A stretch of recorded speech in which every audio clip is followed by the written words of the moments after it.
So we're looking at the exclusive figure out of this set, the Gotham City 5 set, an exclusive to Walmart, and the figure is, of course, Lex Luthor. Now, Lex Luthor first appears in Action Comics number 23 in 1940. He is considered Superman's arch villain. There's a nice head sculpt, and this figure really shows how much can be done with just a generic body by adding a few little details like the little pods, containers all over his suits. I'm guessing that's what they are.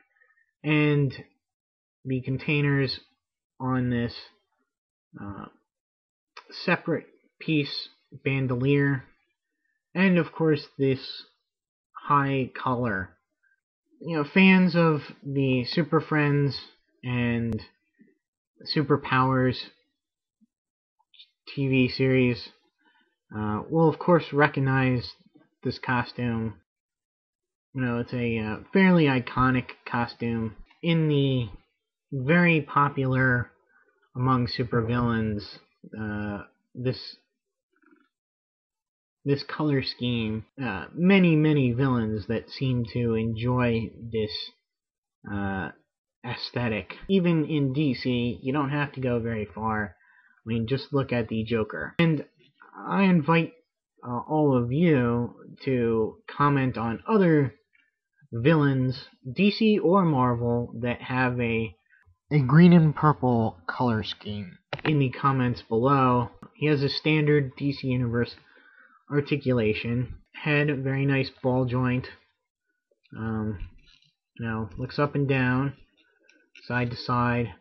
The arms should go all the way around, but they hit here in the chest area, so just something to be aware of when you're posing the toy. You can see that it kind of cut into my figure right there. They do go in and out. They do rotate at the bicep,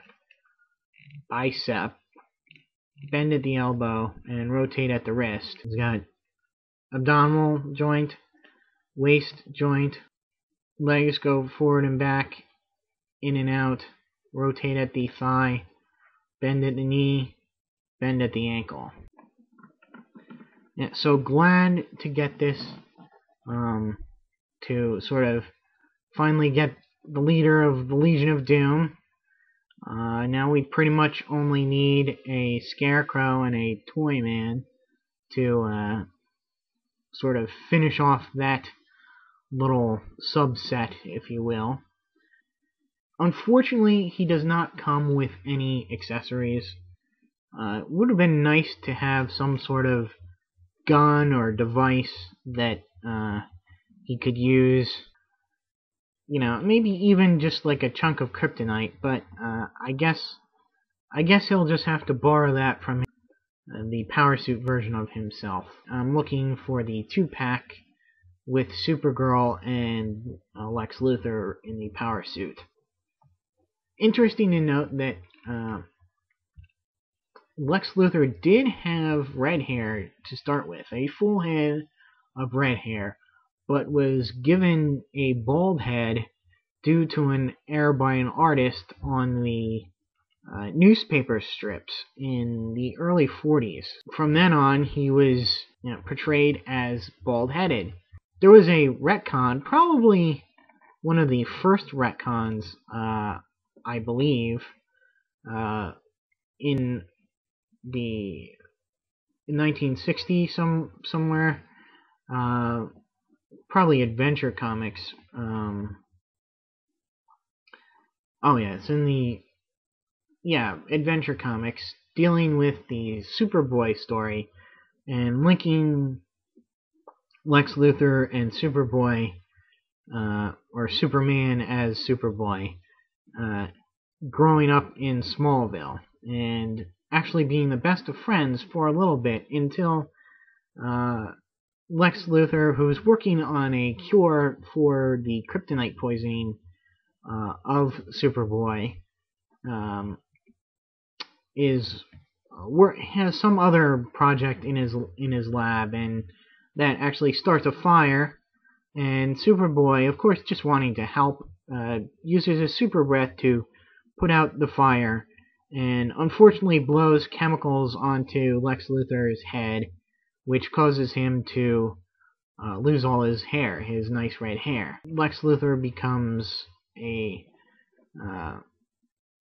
really a mad scientist, crazy mad scientist for his career choice, and I guess that was a pretty viable career choice back then.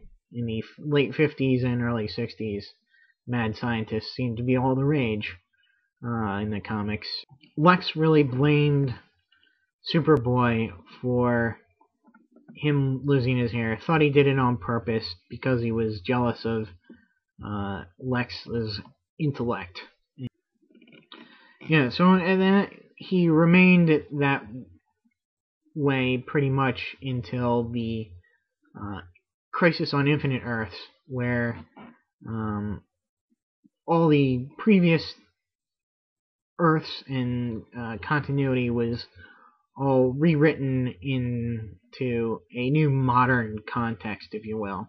That's when he became this sort of CEO, opportunistic, power-hungry capitalist, and he's really has this public image in Metropolis as its savior and all around, nice guy who really underneath it all is just out for himself, and he does what every good Republican does, tosses old people out into the cold and starves babies and that kind of stuff. So much so that he has actually at one time used his good name and prosperity in business to basically buy the presidency of the United States, and so he's actually president for a while. Of course, that doesn't last, and he goes batshit insane, and almost destroys all life on Earth,